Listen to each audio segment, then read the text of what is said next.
Donc, bonjour mes frères et sœurs, bonjour mes chers amis. Et on continue l'étude du chapitre 23.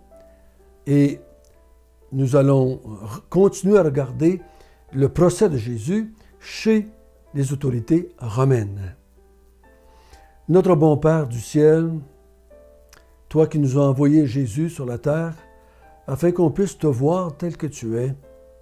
Parce que Jésus a dit, si vous me voyez, vous voyez Dieu le Père. Et Seigneur, c'est ce que nous voulons voir encore aujourd'hui. Nous ne voulons pas voir des œuvres, nous ne voulons pas voir une religion, nous ne voulons pas voir des personnes, nous voulons voir notre Dieu, notre Créateur.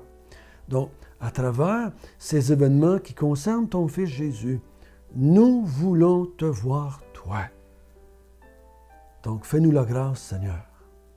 Au nom de Jésus, Amen. Au lieu de résumer ce qu'on a vu hier, nous allons, si vous voulez bien, lire le verset 1 jusqu'au verset 25. Ça va être un long passage, mais on va voir l'ensemble de ce qui se passe chez Pilate et Hérode. Ça va nous donner une meilleure compréhension du texte. Donc, lisons à partir du verset 1 du chapitre 23. Ils se levèrent tous et ils conduisirent Jésus devant Pilate. Ils se mirent à l'accuser, disant « Nous avons trouvé cet homme excitant notre nation à la révolte, empêchant de payer le tribut à César, et se disant lui-même Christ, roi. » Pilate l'interrogea en ces termes, « Es-tu le roi des Juifs ?»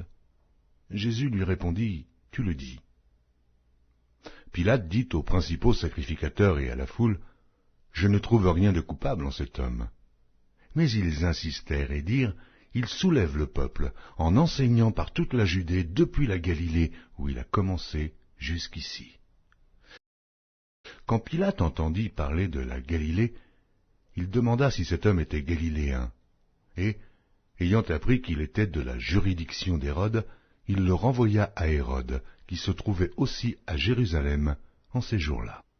Lorsque Hérode vit Jésus, il en eut une grande joie, car depuis longtemps, il désirait le voir à cause de ce qu'il avait entendu dire de lui, et il espérait qu'il le verrait faire quelques miracles. Il lui adressa beaucoup de questions, mais Jésus ne lui répondit rien. Les principaux sacrificateurs et les scribes étaient là, et l'accusaient avec violence. Hérode, avec ses gardes, le traita avec mépris et, après s'être moqué de lui et l'avoir revêtu d'un habit éclatant, il le renvoya à Pilate.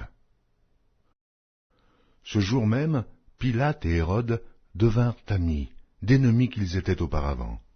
Pilate, ayant assemblé les principaux sacrificateurs, les magistrats et le peuple, leur dit, « Vous m'avez amené cet homme comme excitant le peuple à la révolte, et voici, je l'ai interrogé devant vous, et je ne l'ai trouvé coupable d'aucune des choses dont vous l'accusez. Hérode non plus, car il nous l'a renvoyé, et voici, cet homme n'a rien fait qui soit digne de mort. Je le relâcherai donc après l'avoir fait battre de verge. » À chaque fête, il était obligé de leur relâcher un prisonnier. Ils s'écrièrent tous ensemble, « Fais mourir celui-ci, et relâche-nous Barabbas. » Cet homme avait été mis en prison pour une sédition qui avait eu lieu dans la ville et pour un meurtre. Pilate leur parla de nouveau dans l'intention de relâcher Jésus. Et ils crièrent, « Crucifie, crucifie-le » Pilate leur dit pour la troisième fois, « Quel mal a-t-il fait? Je n'ai rien trouvé en lui qui mérite la mort. Je le relâcherai donc après l'avoir fait battre de verge. » Mais ils insistèrent à grands cris, demandant qu'il fût crucifié, et leurs cris l'emportèrent. Pilate prononça que ce qu'ils demandaient serait fait.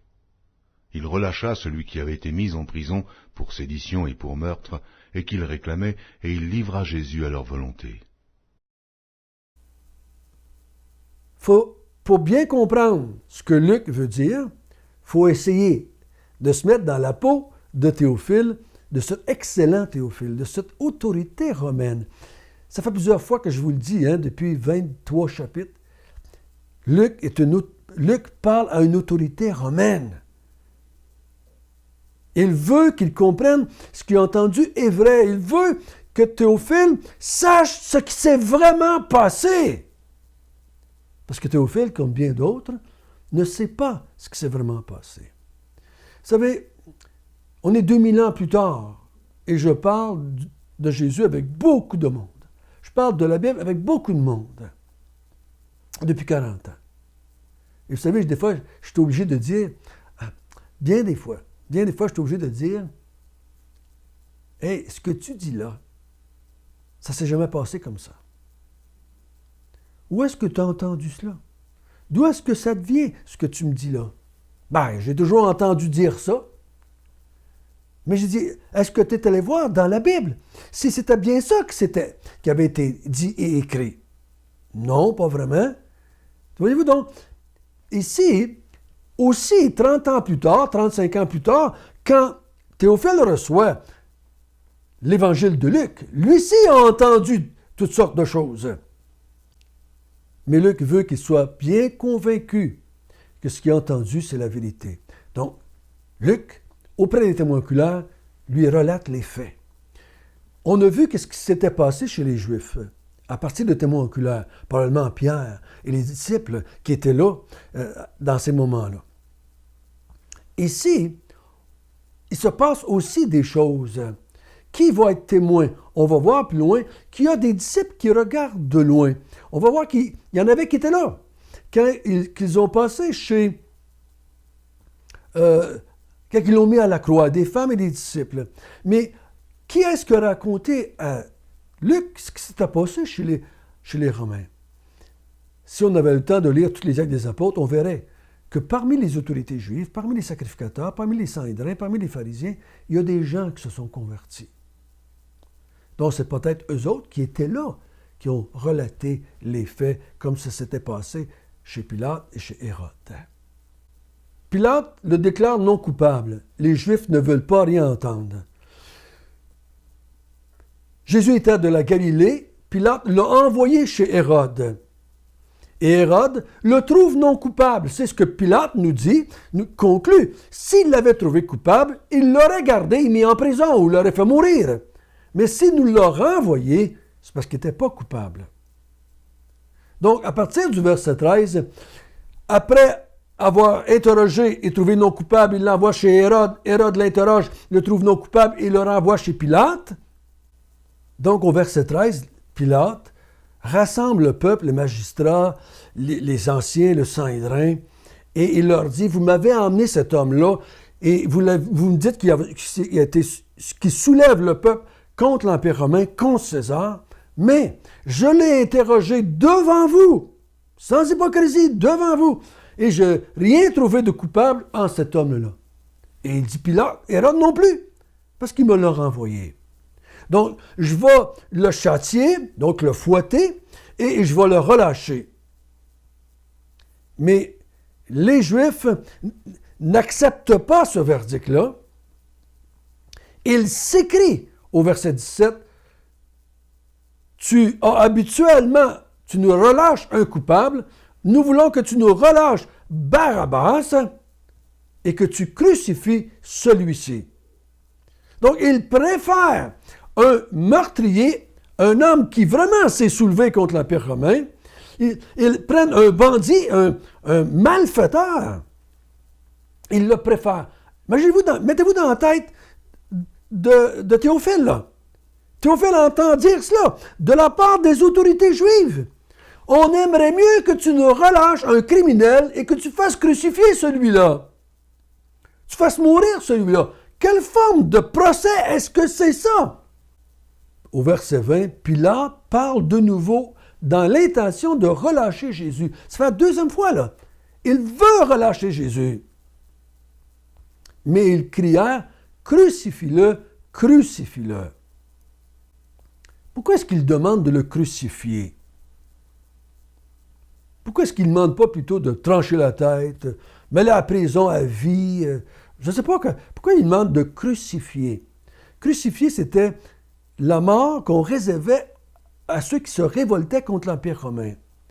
Ça fait déjà, au moment de l'histoire de Jésus, ça fait déjà des siècles que la crucifixion est le moyen qu'on fait mourir ceux qui se révoltent contre l'Empire romain. Donc, vu qu'on l'a présenté comme celui qui poussait les gens à la révolte, à se soulever contre l'Empire romain, on demande qu'il soit crucifié comme un coupable qui s'est révolté et qui a soulevé le peuple contre l'Empire romain.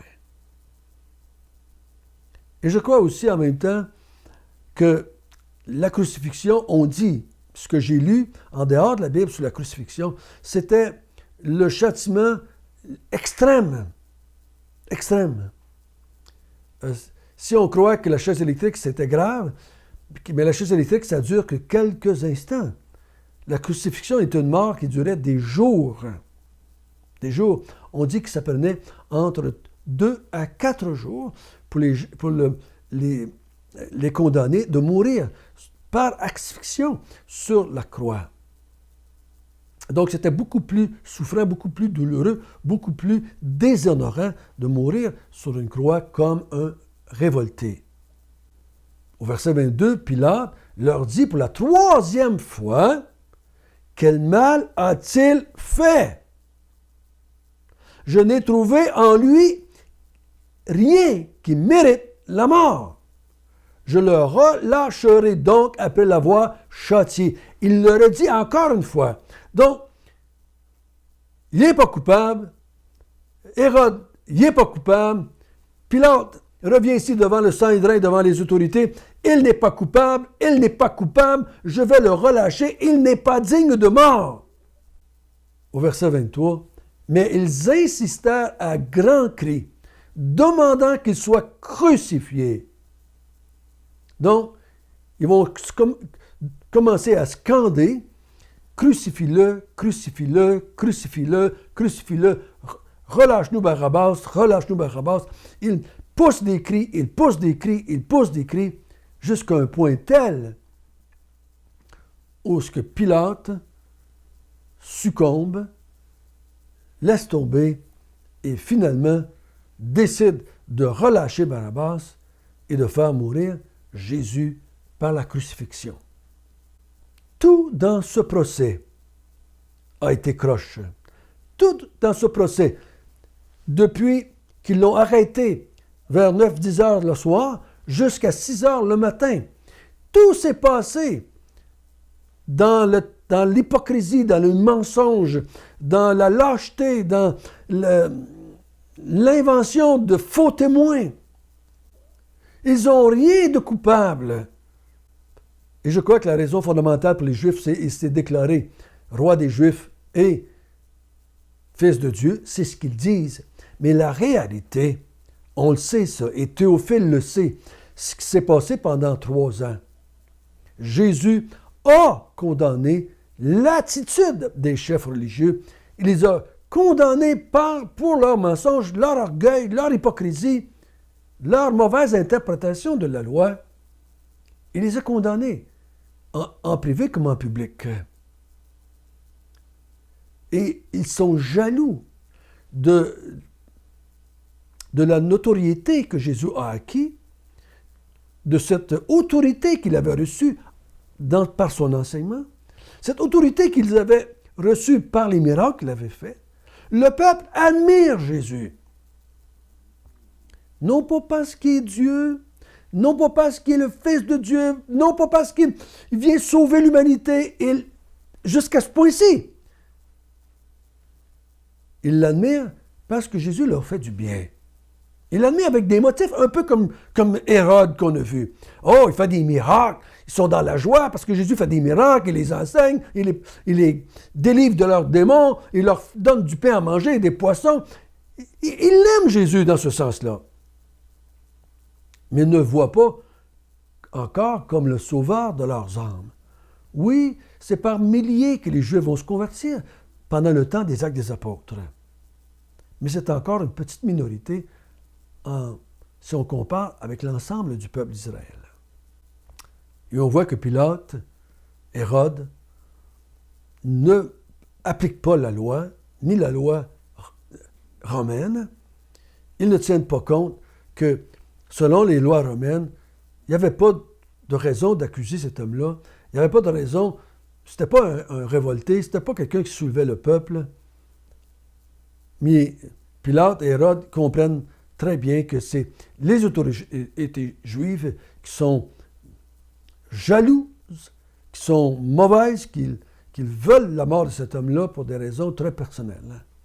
Mais, pour garder la paix, pour avoir la paix, pour ne pas causer d'émeutes en Israël, puis pas avoir de troubles avec les autorités juives, mais finalement, ils décident de faire mourir Jésus. Mais vous savez, on est conscient, on l'a vu dans le travail sapé, c'est la façon que Jésus voulait mourir et c'est la façon que Dieu voulait qu'il meure. Rien n'est laissé ici entre les mains des Juifs et des Romains. Mais c'est plutôt les Juifs et les Romains qui sont entre les mains de Dieu et que Dieu utilise pour accomplir son plan de salut envers l'humanité afin de créer un peuple qui va servir Dieu pour l'éternité dans les nouveaux cieux et les nouvelles terres. Donc Jésus, non coupable, il n'a fait rien de mal, il ne mérite pas la mort, mais pourtant, on le condamne à la crucifixion. C'est ce que nous allons voir demain. Notre bon Père du ciel,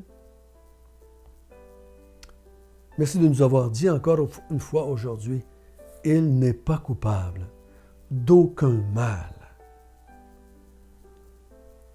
Les autorités religieuses trouvent en lui rien de mal et les autorités politiques ne trouvent en lui rien de mal. C'est pour ça que les chrétiens disent depuis 2000 ans, Jésus n'a fait aucun péché. Donc il peut sauver les pécheurs. Merci, mon Dieu, pour un tel salut en Jésus. Amen.